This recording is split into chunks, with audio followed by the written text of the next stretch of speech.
Hello, my name is Mr. Thorne and you're watching The Story Starters. Now today's story starter is like a bit of a ghost story, which I like. And you've got to imagine that you're on a school trip. So you go to school one day, ready for your school trip, you've got your backpack with your lunch bag in, ready to go on your school trip. You've even got a pound or two to spend as pocket money in the gift shop. And when you get to school, your teacher says, "Welcome, welcome, welcome. Today's trip is to a haunted house." Ooh, don't know if I like the sound of that. So you all get on the coach with all your backpacks and belongings, and you sit down next to your best friend on the coach, and you discuss how nervous you are about going to this haunted house. Anyway, when you get there, you go up to the big, giant wooden door with a big brass knocker on it, and your teacher asks you to give the door a big knock with the knocker. You wait. And you wait. Suddenly, you hear footsteps. And then a key unlocking the door. And the door begins to swing open.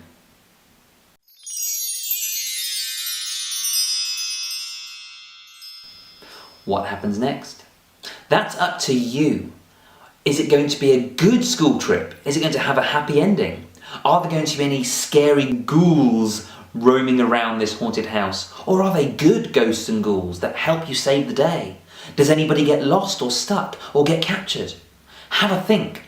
Does it have a happy ending or a sad ending? And how do you get back to school? Do you get trapped? Does your teacher get stuck? All of those things are ideas that you could use in your story. So you've got your story starter, and I'll see you next time. Bye for now. Hello, my name is Mr. Thorne and welcome to today's Story Starter. Now a story starter is when I describe a setting, a place and an event to you, and then you can go off and think about what might happen next. You might wish to tell a friend about it. You might wish to write it down. It's up to you. But a story starter gets your creative juices flowing, gets the cogs in your mind whirring, and then you can begin to create your own piece of writing. So, this story starter is called The Magic Pebble, and it's a good favourite for many, many teachers. Now, your imagination is different to my imagination. So when I tell you to imagine that you are in the middle of a woods or a forest, then the forest in your imagination is going to be different from the forest in my imagination. Have a think. In this woods that you're in this forest, are there lots and lots of trees? So many trees that you can hardly see the sky above? Or are there not that many trees, so that you can see the rays of sunshine peeking through the tree leaves? Or maybe it's not sunshine at all, maybe it's snowflakes, or maybe it's a rain shower. Can you see a footpath ahead of you? Is the footpath made out of tarmac or wooden panels? Or is the footpath made out of leaves that have been crunched into the floor as people have stepped and stepped and stepped? What sort of trees are there around you? Are there trees that have no leaves? Are there trees that are full, thick, dense with green leaves? Are they oak trees? Are they fir trees? Are they conifer trees? Are they willow trees? Have a think about what sort of trees are around you. Can you hear the rustling of the leaves and the whooshing of the branches? Is it a windy day? Is it a calm day? Is it nighttime or is it daytime? Can you hear anything in the woods? Can you hear any animals or any insects buzzing or any birds tweeting in their nests? Now one day you're walking along the forest. You're walking along the path of the woods. Why would you be in the forest? Have you got lost from your parents on a day out for a walk? Try and think of a backstory as to how you've got there. And you're wandering through the woods along the path, and is your path a winding path? Or is it a straight path as far as the eye can see? Or is the path not there at all, and you have to make your own path by taking footsteps in and out, and the tree trunks that have fallen, and the grass and the leaves, and the twigs and the sticks? That's all in your imagination. Now think about it. You're walking along this woods, on this path in your imagination, and suddenly something catches your eye. Out of the corner of your eye, you see something twinkling on the ground. you go down very, very carefully and you pick up a little pebble. But this pebble is no ordinary pebble. This pebble is, in my imagination, it's gold. And as soon as you place this magic stone in your hand, it begins to get warm. And it gets warmer and warmer, and things begin to change.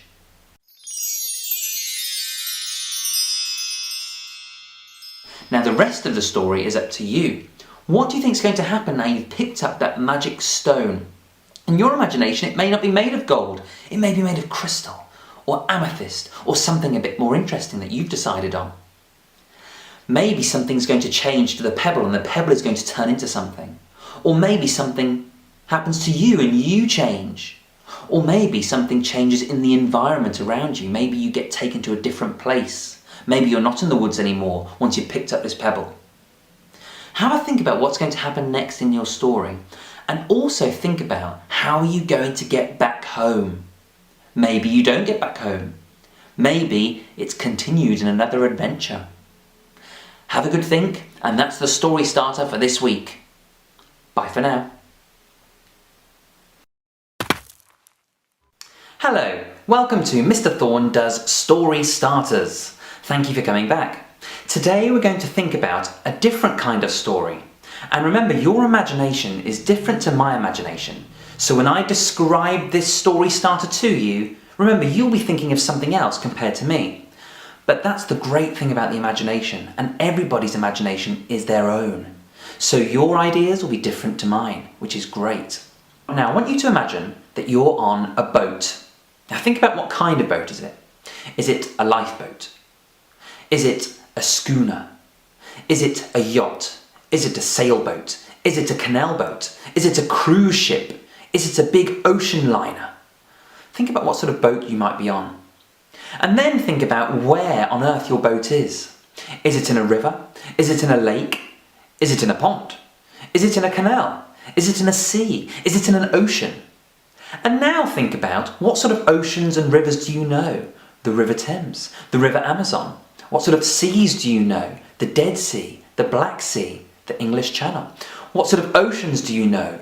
The Atlantic, the Pacific, the Indian Ocean. And now I want you to think about what your role is on that boat. What are you doing there? Are you a passenger? Are you a sailor? Are you the captain? Are you in charge of the men and ladies on your ship? Have a think about it. Now think about where your ship is heading to. Are you going to some faraway place? Are the seas quite choppy and bouncy? Or are they calm and still? Is the sun shining bright? Or is the rain pounding onto the ocean? And now you're on your ship or on your boat, and you're on your boat and you go up, up and up the tall mast into the crow's nest, and you put your binoculars to your eyes and you have a look out and you see ahead of you an island. And that island is glistening, almost like a mirage. Is it really there? And as you look across, you see palm trees, and you see sand, and you even see the little glisten of what looks like treasure.